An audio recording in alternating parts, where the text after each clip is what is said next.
नमस्कार दोस्तों, स्वागत है आप सभी का आपके अपने चैनल वेदादर्शनम पर। और आज की इस क्लास में हम पढ़ने वाले हैं श्रीमद् भगवत गीता द्वितीय अध्याय, उसके अंदर श्लोक नंबर 1 से लेकर 38 तक के श्लोकों से संबंधित 25 प्रश्न।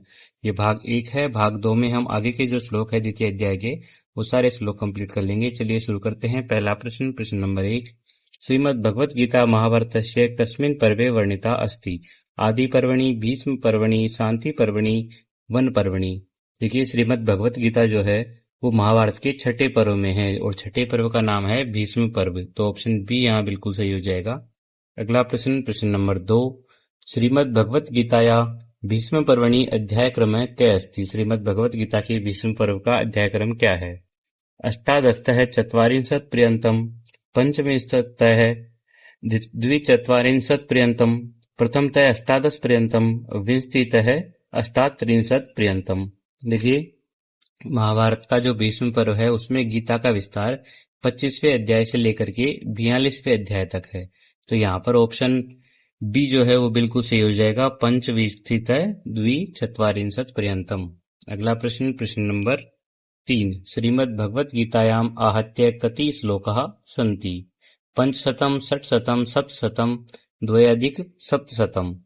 देखिए, श्रीमद् भगवत गीता में कुल 18 अध्याय है और उन 18 अध्यायों में टोटल 700 श्लोक है। तो यहाँ ऑप्शन सी बिल्कुल सही हो जाएगा, सप्तशतम्। अगला प्रश्न, प्रश्न नंबर 4। श्रीमद् भगवत गीताया द्वितीय अध्यायो नाम किम अस्ति? श्रीमद् भगवत गीता के द्वितीय अध्याय का नाम क्या है? अर्जुन विषाद योग, कर्म योग, सांख्य योग या ज्ञान योग। देखिए, गीता का जो दूसरा अध्याय है उसमें कुल 72 श्लोक है और इस अध्याय का नाम सांख्य योग है। तो ऑप्शन सी यहाँ बिल्कुल सही हो जाएगा। अगला प्रश्न, प्रश्न नंबर 5। श्रीमद् भगवत गीताया कतमे अध्याये न्यूनतमा श्लोकाः सन्ति? श्रीमद् भगवत गीता की कौन से अध्याय में न्यूनतम श्लोक है? द्वादशे, पंचदशे च, द्वितीय तृतीय च, अष्टादशे प्रथमे च, दसवें एकादशे ते।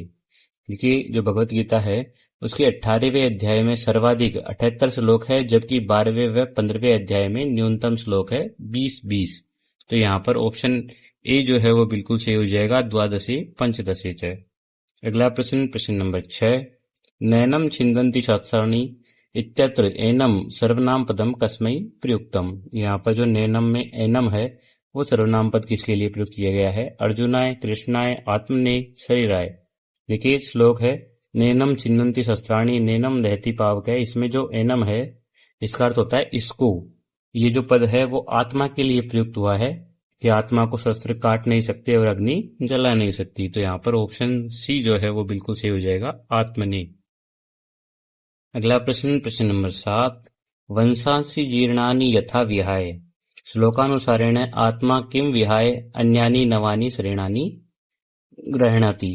देखिए, ये जो श्लोक है वंशांसि जीर्णानि यथा विहाय, इसके अनुसार जो आत्मा है वो आत्मा किसको छोड़ करके अन्य नए शरीरों को ग्रहित करती है? पुरातन वस्त्राणि जीर्णानि शरीराणि, अस्त्राणि शस्त्राणि, कर्म फलानि।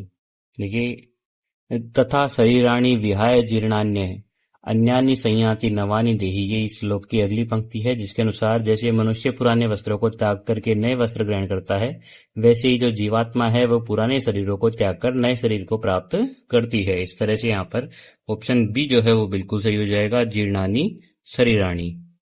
अगला प्रश्न, प्रश्न नंबर 8। आत्मा कीदृश अस्ति? अशुद्धम विकल्पम चिनुत। आत्मा किस प्रकार है, इसके लिए अशुद्ध विकल्प का चयन करना है। अजो नित्य शाश्वतो अयम पुराण है, हन्यते हन्यमाने शरीरे, अव्यक्तो अयम।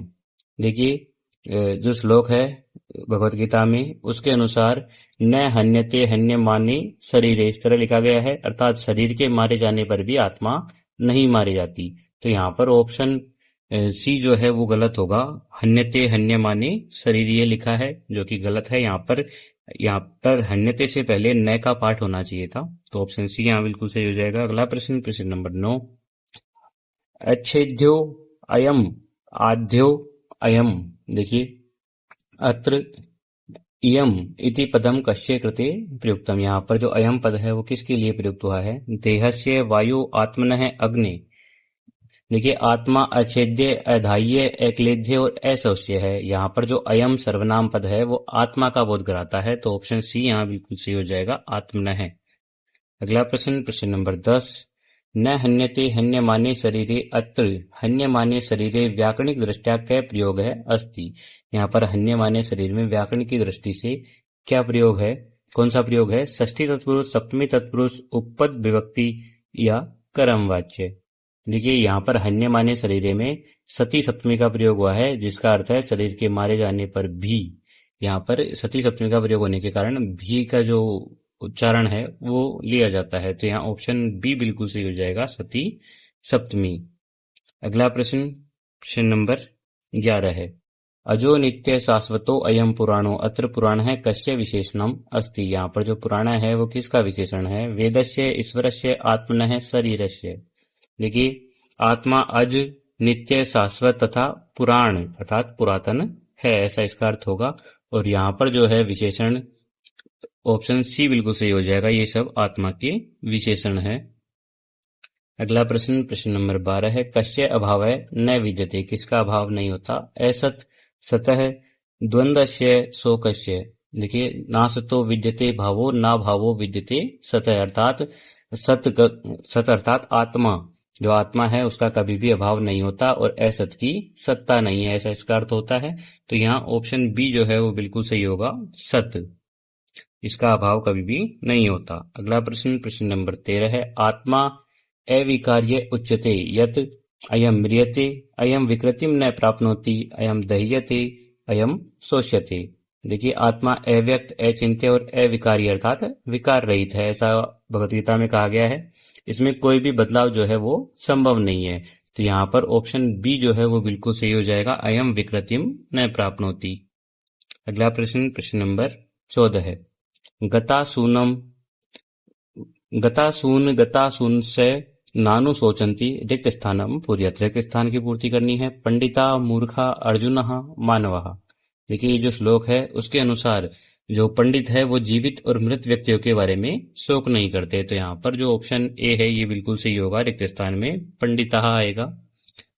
अगला प्रश्न नंबर 15 है। देहिनः अस्मिन् देहे का अवस्था भवन्ति। देहिनः यहाँ पर देह की कौन सी अवस्था है? कौमारम, यौवनम, जरा, जन्म, मृत्यु, पुनर्जन्म, बाल्यम, वृद्धत्वम च केवलम जरा। देखिए श्लोक है, जो श्लोक की पंक्ति है वो इस प्रकार है। देहिनो अस्मिन अन्यथा देहे कौमारम यौवनम जरा, अर्थात जीवात्मा को इस देह में बालकपन, जवानी और वृद्धावस्था होती है। तो कौमार, यौवन और जरा, ऑप्शन ए जो है वो बिल्कुल सही हो जाएगा यहाँ। अगला प्रश्न नंबर 16 है। अविनाशी तु तद्विद्धि येन रिक्त स्थान इदम ततम। यहाँ पर भी रिक्त स्थान की पूर्ति करनी है। सर्वम किंचित जगत शरीरम। देखिए येनम सर्वमितम ततम, इस तरह आएगा। यहाँ पर येनम जो है, ये सर्वम जो है उसका प्रयोग होगा यहाँ पर सर्वम इदम। ऑप्शन ए यहाँ बिल्कुल सही हो जाएगा और इसका अर्थ ये होगा नाश रहित तो तू उसको जान जिससे यह संपूर्ण जगत व्याप्त है। आत्मा सर्वव्यापी है, इसलिए यहाँ पर सर्वम का प्रयोग होगा, ध्यान रखिएगा। अगला प्रश्न नंबर 17 है। अंतवंत इमे देहा अत्र देहा कीदृशा संति। यहाँ पर जो देहा है वो किस तरह का है? नित्या, अंतवंत है, शाश्वता, अपरिमेया। देखिए जो पंक्ति है उसी में लिखा हुआ है अंतवंते इमे देहा, तो यहाँ पर ऑप्शन बी बिल्कुल सही हो जाएगा, अंतवंत है। नाश रहित, अप्रमेय, नित्य स्वरूप जीवात्मा जो है उसके ये सब शरीर नाशवान कहे गए हैं, अर्थात अंतवंत कहे गए हैं। अगला प्रश्न नंबर 18 है। नासतो विद्यते ना भावो विद्यते सत्य रिक्त स्थानम पूर्यत। यहाँ भी रिक्त स्थान की पूर्ति करनी है। काल है, भाव है, मृत्यु हो, शोक है। देखिए यहाँ पर जो है भाव आएगा, ऑप्शन बी। नासतो विद्यते भाव है, ना भावो विद्यते सत्य। असत वस्तु का भाव नहीं है, भाव अर्थात सत्ता नहीं है, और सत्य जो है उसका अभाव नहीं है। अगला प्रश्न नंबर 19। जातस्य ही ध्रुवो मृत्यु ध्रुवम जन्म च रिक्त स्थानम किम। रिक्त स्थान में क्या आएगा? मृतस्य, जीवस्य, देहस्य, तस्य। देखिए यहाँ पर रिक्त स्थान में आएगा मृतस्य, और इसका अर्थ हो जाएगा जन्म लेने वाले की मृत्यु तथा मृत का जन्म निश्चय ही होता है। अगला प्रश्न नंबर 20। हतो वा प्राप्यसी जित्वा वा भोक्ष्यसि महीम रिक्त स्थानम पूर्यत। राज्यम, स्वर्गम, सुखम, मोक्षम। देखिए यहाँ पर जो है रिक्त स्थान में स्वर्गम आएगा, ऑप्शन बी बिल्कुल सही हो जाएगा।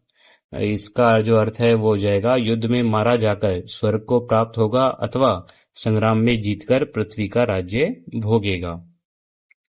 अगला प्रश्न नंबर 21। अकीर्तिम चापि भूतानि कथयिष्यन्ति ते रिक्त स्थानम किम। रिक्त स्थान में क्या आएगा?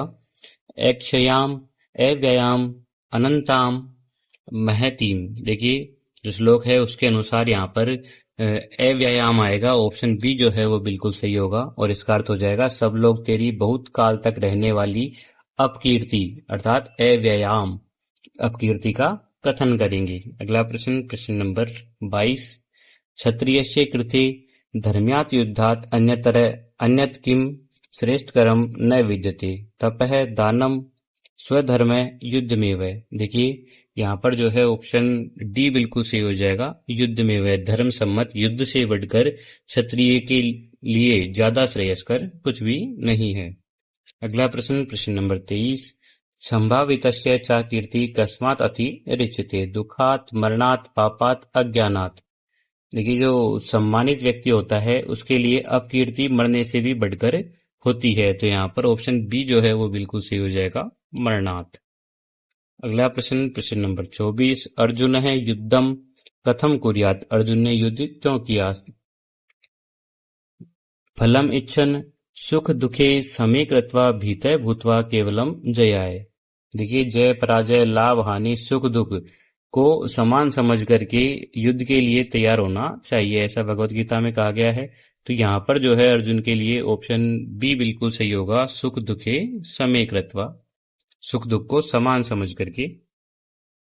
अगला प्रश्न नंबर 25। यदि अर्जुन है स्वधर्मम युद्धम च न करिष्यति तर्हि स किम प्राप्यति। अगर अर्जुन जो है वो अपना धर्म युद्ध जो है वो नहीं करता तो उसको क्या प्राप्त होता? स्वर्गम, कीर्तिम, पापम, मुक्तिम। देखिए यदि अर्जुन जो है वो इस धर्म युक्त युद्ध को नहीं करेगा तो स्वधर्म और कीर्ति को खोकर पाप को प्राप्त होगा अर्थात पाप का भागी होगा, इस तरह भगवत गीता में कहा गया है। तो यहाँ पर ऑप्शन सी जो है वो बिल्कुल सही होगा, पापम। इस तरह हमारे जो 25 प्रश्न है वो कंप्लीट हो चुके हैं।